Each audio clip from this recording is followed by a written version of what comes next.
Abdullah Jamshedpuri channel, like, comment, share, and subscribe. بسم الله الرحمن الرحيم. الحمد لله نحمده ونستعينه ونستغفره ونؤمن به ونتوكل عليه ونعوذ بالله من شرور أنفسنا ومن سيئات أعمالنا.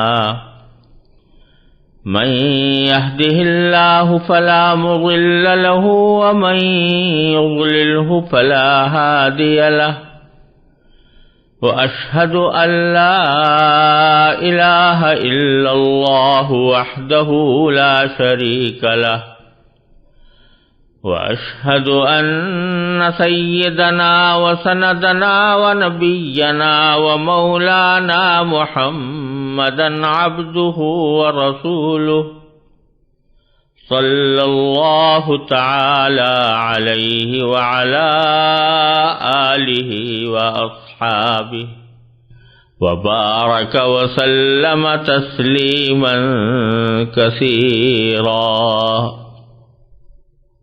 اما بعد، اے اللہ یا ارحم الراحمین، میں اس عاجز وجود کے ساتھ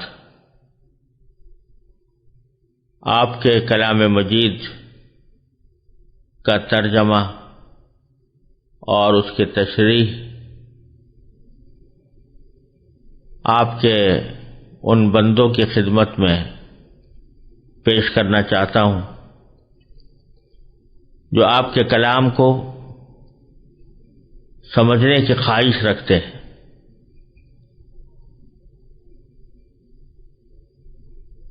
آپ کے اس عظیم کلام کا ترجمہ اور تشریح حقیقت تو یہ ہے کہ کسی کے بندے کے بس کی بات نہیں.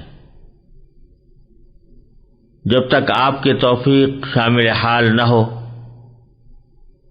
کوئی بھی بندہ آپ کے کلام کی عظمت اور اس کی حقیقت کو اپنے ناقص لفظوں میں بیان کرنے کی طاقت نہیں رکھتا. اے اللہ، اس کوشش اور کاوش کا اصل مقصود آپ کی رضا کا حصول ہے اور آپ کے کلام کو آپ کے بندوں تک پہنچانے کی کوشش ہے. یا ارحم الراحمین، اپنے فضل و کرم سے مجھے اس کام کے اندر اخلاص بھی عطا فرما اور اس کو ٹھیک ٹھیک اپنی رضا کے مطابق انجام دینے کی توفیق کامل عطا فرما. آپ ہی انسان کو توفیق دینے والے ہیں، آپ ہی اس کو ایسے کام کرنے کی صلاحیت عطا فرمانے والے ہیں جو آپ کی رضا کے مطابق ہوں. آپ کی توفیق کے بغیر کوئی کام نہیں ہو سکتا. اے اللہ، اپنے فضل و کرم سے مجھے اس کی توفیق عطا فرما، اس کو سننے والوں کے لیے نافع اور مفید بنا دے اور اس کو میرے لیے اپنی رضا کامل کے حصول اور اس کو صدقہ جاریہ بنانے کی توفیق عطا فرما. آمین ثم آمین. قرآن کریم کی صحیح تفسیر اور اس کا ترجمہ سننے اور سمجھنے سے پہلے قرآن کریم کے بارے میں چند ضروری باتیں ہیں جن کا جاننا اور سمجھنا اس لیے ضروری ہے کہ ان کو سمجھے بغیر اللہ جل جلالہ کے اس عظیم پیغام کو ٹھیک ٹھیک سمجھنا انسان کے لیے شاید دشوار ہوگا. لہذا قرآن کریم کا ترجمہ اور تفسیر شروع کرنے سے پہلے میں قرآن کریم کے بارے میں چند بنیادی معلومات سننے والوں کی خدمت میں پیش کرنا چاہتا ہوں، تاکہ وہ قرآن کریم کے بارے میں یہ جان سکیں کہ وہ کیا کلام ہے اور اس کے مقاصد کیا ہیں اور وہ کس طرح ہم تک پہنچا ہے۔ یہ بات تو ہر کس و ناکس کو معلوم ہے کہ قرآن کریم اللہ تبارک و تعالی کی وہ کتاب ہے جو حضور نبی کریم سرور دو عالم سیدنا محمد صلی اللہ علیہ وسلم پر وحی کے ذریعے نازل ہوئی، اور یہ اللہ جل جلالہ کی کتاب ہے۔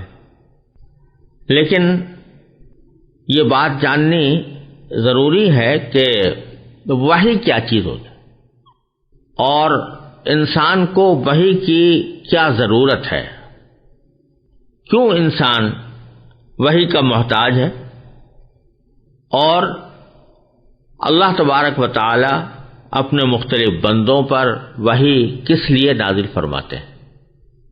جو شخص بھی اللہ تبارک و تعالی پر ایمان رکھتا ہو اسے اتنا تو پتہ ہوتا ہے کہ اللہ تعالی نے انسان ہی کو اس دنیا میں بھیجا ہے، اسی نے اس دنیا میں انسان کو پیدا کیا، اور صدیوں بلکہ ہزارہا سال سے یہ سلسلہ آنکھوں کے سامنے نظر آتا رہتا ہے کہ ایک انسان ماں کے پیٹ سے پیدا ہوتا ہے، بچہ ہوتا ہے، بچپن گزارتا ہے، جوان ہوتا ہے، ادھیڑ عمر تک پہنچتا ہے، بوڑھا ہو جاتا ہے، اور پھر بالآخر دنیا سے رخصت ہو جاتا ہے۔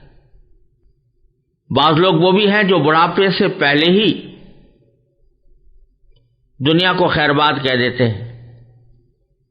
یہ بات ہر انسان جانتا ہے کہ کوئی بھی انسان اس دنیا میں ہمیشہ رہنے کے لیے نہیں آیا، وہ ایک خاص وقت تک کے لیے دنیا میں آتا ہے اور اس کے بعد دنیا سے چلا جاتا ہے۔ یہ سلسلہ ہزارہا سال سے اسی طرح چلا آ رہا ہے، اور اس دنیا میں یہ موت ایسی چیز ہے جس پر کسی کا اختلاف نہیں۔ لوگوں نے خدا کے وجود تک سے انکار کر دیا، لیکن موت کے وجود سے کہ ہر انسان کو کسی نہ کسی وقت موت آنی ہے، اس سے کسی نے انکار نہیں کیا۔ تو سوال یہ پیدا ہوتا ہے کہ اگر دنیا سے جانا ہی ہے، ہر انسان کو دنیا سے جانا ہی ہے، تو پھر دنیا میں آیا کیوں ہے؟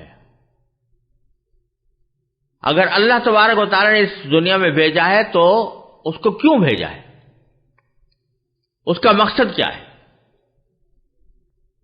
یہ بات بالکل واضح ہے کہ دنیا میں انسان کو زندگی گزارنے کے لیے علم کی ضرورت ہوتی ہے۔ جب تک کسی چیز کا علم نہ ہو دنیا میں وہ اس سے فائدہ نہیں اٹھا سکتا۔ اگر کسی کو یہ نہ معلوم ہو کہ بھوک مٹانے کا کیا طریقہ ہے تو وہ کھانا کیسے کھائے گا، اور اس کو یہ معلوم نہ ہو کہ کون سی چیز کھانے کے لائق ہے تو وہ اپنی بھوک کیسے مٹائے گا۔ اگر اس کو یہ پتہ نہ ہو کہ تن ڈھانکنے کے لیے، بدن ڈھانکنے کے لیے کپڑے کی ضرورت ہے، اور یہ معلوم نہ ہو کہ کپڑا کس طرح پہنا جاتا ہے، تو وہ اس دنیا میں تن ڈھانک کر کیسے رہ سکے گا؟ غرض دنیا کے ہر کام کے لیے انسان کو علم کی ضرورت ہے۔ چنانچہ جب اللہ تبارک و تعالی نے انسان کو دنیا میں بھیجا تو اس کو علم عطا کرنے کے کچھ ذرائع بھی عطا فرمائے، اور یہ ذرائع 3 قسم کے ہیں۔ سب سے پہلا ذریعہ جس سے انسان کو علم حاصل کرتا ہے وہ اس کے حواس ہیں، یعنی آنکھ، کان، ناک اور ہاتھ پاؤں، منہ، بہت سی چیزیں انسان آنکھ سے دیکھ کر پتہ لگاتا ہے، بہت سی چیزیں انسان کان سے سن کر پتہ لگاتا ہے، بہت سی چیزیں ہاتھ پاؤں سے چھو کر پتہ لگاتا ہے، بہت سی چیزیں ایسی ہیں جو ناک سے سونگھ کر پتہ لگاتا ہے۔ یہ حواس خمسہ کہلاتے ہیں، جن سے ہمیں بہت سی باتوں کا علم حاصل ہوتا ہے۔ ہم نے آنکھ سے دیکھا کہ یہ سامنے دیوار ہے تو ہمیں پتہ چلا کہ یہ دیوار ہے، تو آنکھ نے یہ علم عطا کر دیا۔ بہت سی چیزیں کان سے سن کر معلوم ہوتی ہیں۔ مجھے کسی نے آ کر بتایا کہ فلاں شخص آپ سے ملنا چاہتا ہے، تو جب کس کان سے مجھے پتہ چلا، اس کان کے ذریعے مجھے علم حاصل ہوا کہ کوئی شخص مجھ سے ملنے کا خواہش مند ہے۔ کوئی چیز ایسی ہے کہ جو سونگھ کر پتہ لگائی جاتی ہے، خوشبو ہے، وہ پھول کو اگر آپ سونگیں گے تو سونگھ کر اس کی خوشبو کا علم حاصل ہوگا۔ یہ 5 قسم کے خواص ہیں جو اللہ تبارک و تعالی نے انسان کو علم عطا کرنے کے لیے دیے ہیں، لیکن ان تینوں ذرائع میں ترتیب یہ ہے کہ ہر ایک ذریعے کا ایک خاص فنکشن ہے، اس کا ایک خاص دائرہ کار ہے، ایک خاص حد ہے جس کے آگے وہ کام نہیں دیتا۔ مثلا اگر کوئی شخص آنکھ سے دیکھ کر یہ تو پتہ لگا سکتا ہے کہ یہ پھول ہے، لیکن ناک بند کر کے اس کی خوشبو کو آنکھ سے نہیں سونگھ سکتا، یا فرض کرو کہ وہ آنکھیں بند کر کے اس کا رنگ معلوم کرنا چاہے تو یہ نہیں کر سکتا۔ آنکھ اپنا کام کرے گی، کان اپنا کام کرے گا، اور ناک اپنا کام کرے گی، ہاتھ اور پاؤں اپنا کام کریں گے۔ پھر ایک مرحلہ ایسا آتا ہے کہ جہاں ہمیں یہ خواص خمسہ یعنی 5 حواس یہ علم عطا کرنے سے قاصر رہ جاتے ہیں، تو اس موقع پر ہمیں اللہ تبارک و تعالی نے ایک دوسرا ذریعہ علم عطا فرمایا ہے جس کا نام عقل ہے۔ جہاں کوئی چیز ہم آنکھ سے دیکھ کر، کان سے سن کر، ناک سے سونگھ کر، ہاتھ سے چھو کر پتہ نہیں لگا سکتے، تو وہاں اللہ تبارک و تعالی نے ہمیں عقل عطا فرمائی ہے۔ اس عقل سے بہت سی چیزیں ہمیں معلوم ہوتی ہیں، وہ چیزیں معلوم ہوتی ہیں جو ہمیں آنکھ سے دیکھ کر پتہ نہیں لگائی جا سکتی تھی۔ لیکن جس طرح آنکھ، کان اور ناک اور ہاتھ پاؤں کی کارروائی یہ غیر معمولی حد تک نہیں ہے، بلکہ اس کی ایک حد ہے، اس کے بعد وہ کام نہیں دیتے، اسی طرح عقل کی بھی ایک حد ہے، اور اس کے بعد وہ عقل حواس خمسہ کے بعد اس عقل کی کارروائی شروع ہوتی ہے، اور اسی طرح عقل بھی ایک حد پر جا کر رک جاتی ہے، وہ بھی غیر محدود نہیں ہے۔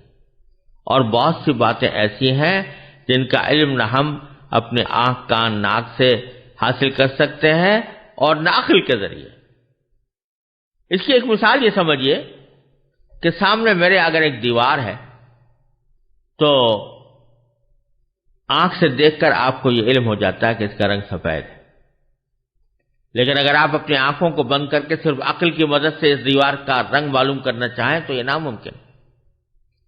اسی طرح جن چیزوں کا علم عقل کے ذریعے حاصل ہوتا ہے وہ صرف حواس سے معلوم نہیں ہو سکتی۔ مثلا آپ صرف آنکھوں سے دیکھ کر یا ہاتھوں سے چھو کر یا اس کو ناک سے سونگھ کر یہ پتہ نہیں لگا سکتے کہ اس دیوار کو کسی انسان نے بنایا ہے، بلکہ اس نتیجے تک پہنچنے کے لیے عقل کی ضرورت ہے۔ لیکن اس کے بعد مزید سوالات پیدا ہوتے ہیں کہ یہ دیوار کس طرح اس کو استعمال کیا جائے، کون سے اس کے استعمال سے اللہ تعالیٰ راضی ہوگا، کس طرح کے استعمال سے ناراض ہوگا۔ یہ بات نہ حواس کے ذریعے ممکن ہے نہ عقل کے ذریعے۔ اس قسم کے سوالات کا جواب انسان کو فراہم کرنے کے لیے اللہ تبارک و تعالیٰ نے ایک تیسرا ذریعہ علم انسان کو عطا فرمایا ہے جس کا نام ہے وحی.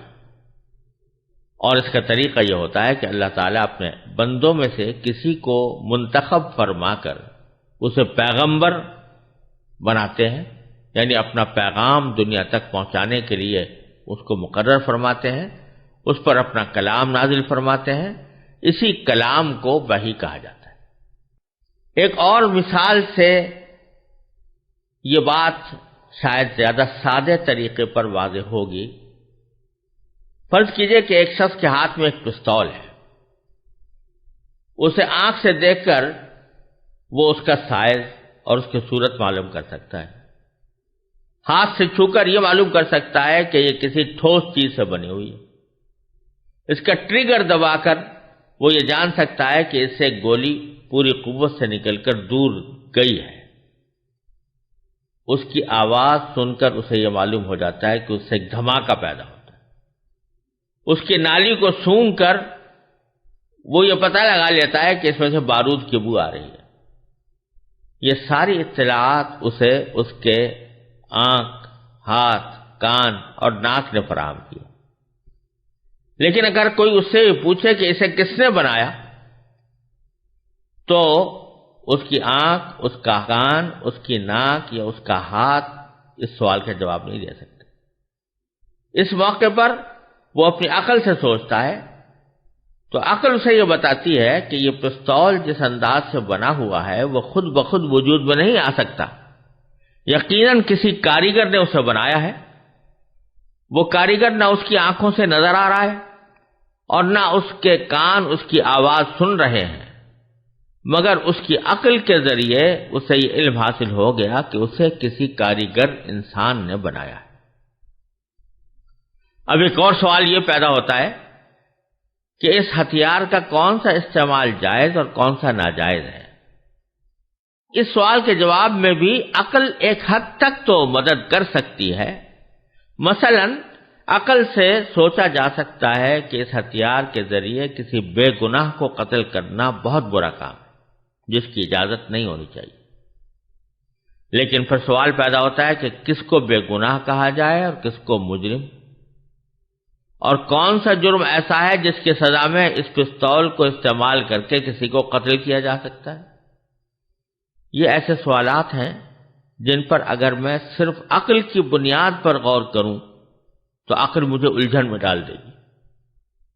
مثلا اگر ایک قاتل میرے سامنے ہے جس نے کسی بے گناہ کی جان لی، اس کے بارے میں عقل سے سوچتا ہوں تو کبھی عقل یہ کہتی ہے کہ اس قاتل نے ایک جیتے جاگتے انسان کو موت کی نیند سلایا، اس کی بیوی کو بے وگی کا زخم لگایا، بچوں کو بلا وجہ یتیم بنا کر انہیں باپ کی شفقت سے محروم کیا، اس لیے یہ مجرم اس لائق ہے کہ اسے بھی موت کے گھاٹ اتار کر دوسروں کے لیے عبرت کا سامان بنا دیا جائے.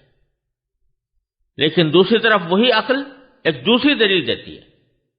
وہ کہتی ہے کہ جس مقتول کو مرنا تھا وہ تو مر گیا، قاتل کو قتل کرنے سے نہ وہ واپس آ سکتا ہے، نہ اس کی بیوی بچوں کو ان کا محبوب واپس مل سکتا ہے. اس کے بجائے اگر اس قاتل کو بھی قتل کیا جائے گا تو اس کے وہ بیوی بچے مصائب کا شکار ہوں گے جن کا بیچاروں کا کوئی جرم نہیں. یہ دونوں دلیلیں عقل ہی کے سہارے وجود میں آئی. اس لیے نری عقل کے بھروسے پر کوئی ایسا فیصلہ کرنا مشکل ہو رہا ہے جس پر سب کی عقل مطمئن ہو جائے. یہی وجہ ہے کہ آج کل دنیا میں ایک بہت بڑا مسئلہ یہ مختلف فی چلا آتا ہے، یعنی اختلافی چلا آتا ہے کہ آیا کسی قاتل کو موت کی سزا دینی چاہیے یا نہیں دینی چاہیے. یہ وہ موقع ہے جہاں نہ میرے حواس کوئی فیصلہ کن جواب دینے کے قابل ہے نہ میری عقل. اس موقع پر اللہ تعالیٰ کی ہدایت ہی درکار ہوتی ہے. جس نے انسان کو پیدا کیا وہ یہ ہدایت اپنے پیغمبروں پر وحی نازل کر کے انسانیت کو فراہم کرتا ہے. اس سے یہ بات معلوم ہوتی ہے کہ وحی انسان کے لیے وہ اعلیٰ ترین ذریعہ علم ہے جو اسے اس کی زندگی سے متعلق ان سوالات کا جواب مہیا کرتا ہے جو عقل اور حواس کے ذریعے حل نہیں ہو سکتے، لیکن ان کا علم حاصل کرنا اس کے لیے ضروری ہے۔ اس سے یہ بھی واضح ہو جاتا ہے کہ صرف عقل اور مشاہدہ انسان کی رہنمائی کے لیے کافی نہیں، بلکہ اس کی ہدایت کے لیے اللہ تعالیٰ کی طرف سے نازل کی ہوئی وحی ایک ناگزیر ضرورت ہے۔ اور چونکہ بنیادی طور پر وحی کی ضرورت اسی جگہ پیش آتی ہے جہاں عقل کام نہیں دیتی، اس لیے یہ ضروری نہیں ہے کہ وحی کی ہر بات کا ادراک عقل سے ہی ہو جائے، بلکہ جس طرح کسی چیز کا رنگ معلوم کرنا آنکھ کا کام ہے، عقل کا کام نہیں، اسی طرح بہت سے دینی عقائد کا علم عطا کرنا بھی عقل کے بجائے وحی کا کام ہے، اور ان کے ادراک کے لیے صرف عقل پر بھروسہ کرنا درست نہیں۔ جو شخص اللہ تعالیٰ بچائے خدا کے وجود ہی کا قائل نہ ہو، اس سے تو وحی کے مسئلے پر بات کرنا بالکل بے سود ہے، لیکن جو شخص اللہ تعالیٰ کے وجود اور اس کی قدرت کاملہ پر ایمان رکھتا ہو، اس کے لیے وحی کی عقلی ضرورت، اس کے امکان اور اس کے حقیقی وجود کو سمجھنا کچھ مشکل نہیں۔ اگر آپ اس بات پر ایمان رکھتے ہیں کہ یہ کائنات ایک قادر مطلق نے پیدا کی ہے، وہی اس کے مربوط اور مستحکم نظام کو اپنی حکمت بالغہ سے چلا رہا ہے، اور اسی نے انسان کو کسی خاص مقصد کے تحت یہاں بھیجا ہے، تو پھر یہ کیسے ممکن ہے کہ اس نے انسان کو پیدا کرنے کے بعد اسے بالکل اندھیرے میں چھوڑ دیا ہو اور اسے یہ نہ بتایا ہو کہ وہ کیوں اس دنیا میں آیا ہے، یہاں اس کے بڑے ذمے کیا فرائض ہیں، اس کی منزل مقصود کیا ہے، اور وہ کس طرح اپنے مقصد زندگی کو حاصل کر سکتا ہے۔ کیا کوئی شخص جس کے ہوش و حواس سلامت ہوں ایسا کر سکتا ہے کہ اپنے کسی نوکر کو ایک خاص مقصد کے تحت کسی سفر پر بھیجے اور اسے چلتے وقت نہ سفر کا مقصد بتائے، نہ بعد میں کسی پیغام کے ذریعے اس پر یہ واضح کرے کہ اسے کس کام کے لیے بھیجا گیا ہے، اور سفر کے دوران اس کی ڈیوٹی کیا ہوگی؟ جب ایک معمولی عقل کا انسان بھی ایسی حرکت نہیں کر سکتا، تو آخر اس خداوند قدوس کے بارے میں یہ کیسے تصور کیا جا سکتا ہے جس کی حکمت بالغہ سے کائنات کا یہ سارا نظام چل رہا ہے؟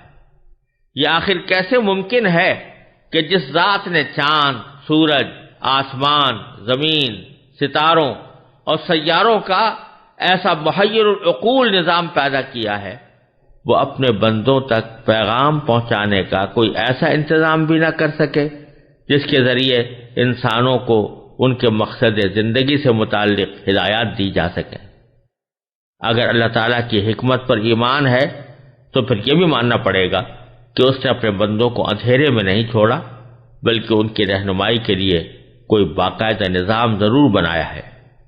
بس رہنمائی کے اسی باقاعدہ نظام کا نام وحی اور رسالت ہے۔ اس سے واضح ہوتا ہے کہ وحی محض ایک دینی اعتقاد ہی نہیں بلکہ ایک عقلی ضرورت ہے، جس کا انکار در حقیقت اللہ تبارک و تعالیٰ کی حکمت بالغہ کا انکار ہے۔ یہ وحی اللہ تعالیٰ نے ان ہزاروں پیغمبروں پر نازل فرمائی جنہوں نے اپنے اپنے زبانوں میں لوگوں کی ہدایت کا سامان کیا، یہاں تک کہ حضور اقدس سیدنا محمد مصطفیٰ صلی اللہ علیہ وسلم پر قرآن کریم قیامت تک آنے والے انسانوں کی رہنمائی کے لیے نازل فرمایا گیا، اور حضرت صلی اللہ علیہ وسلم پر اس مقدس سلسلے کی تکمیل ہو گئی۔